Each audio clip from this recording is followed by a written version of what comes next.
దగ్గుబాటి వారింట పెళ్లి సందడి మొదలైపోయింది. ఎప్పుడెప్పుడా అని అందరూ ఎదురు చూస్తున్న రానా పెళ్లి ఎట్టకేలకు రేపు రామానాయుడు స్టూడియోస్ లో అంగరంగ వైభవంగా బంధుమిత్రుల సమక్షంలో జరగబోతోంది. 3 రోజుల నుంచి చాలా గ్రాండ్ గా వారింట పెళ్లి సంబరాలన్నీ జరుగుతూ ఉన్నాయి. హల్దీ మెహందీ ఫంక్షన్స్ కూడా ఎంతో గొప్పగా జరిగాయి. ఆ ఫంక్షన్స్ కి సంబంధించిన ఫొటోస్ కూడా నెట్టింట చాలా బాగా వైరల్ అవుతూ హల్చల్ చేస్తున్నాయి. ఇక పింక్ కలర్ అవుట్ఫిట్ లో మెహికా వావ్ అనిపిస్తున్నారు. హైదరాబాద్ ఫేమస్ మేకప్ ఆర్టిస్ట్ అయిన Tamanna natural and simple makeup look ని అద్భుతంగా క్రియేట్ చేసిందనే చెప్పాలి. అలానే మెహందీకి వేసుకున్న జ్యువెలరీని బంటి బజాజ్ డిజైన్ చేశారు.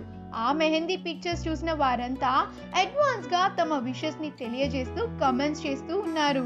మనం కూడా ఈ వీడియోలో వాటన్నింటికి సంబంధించిన అన్సీన్ ఇంకా రేర్ ఫొటోస్ ని చూసేద్దాం. ఈ వీడియో కనుక మీకు నచ్చినట్లయితే మీ అభిప్రాయాన్ని కమెంట్స్ ద్వారా మాకు తెలియజేయండి. మా ఛానల్ ని సబ్స్క్రైబ్ చేయటం మర్చిపోకండి.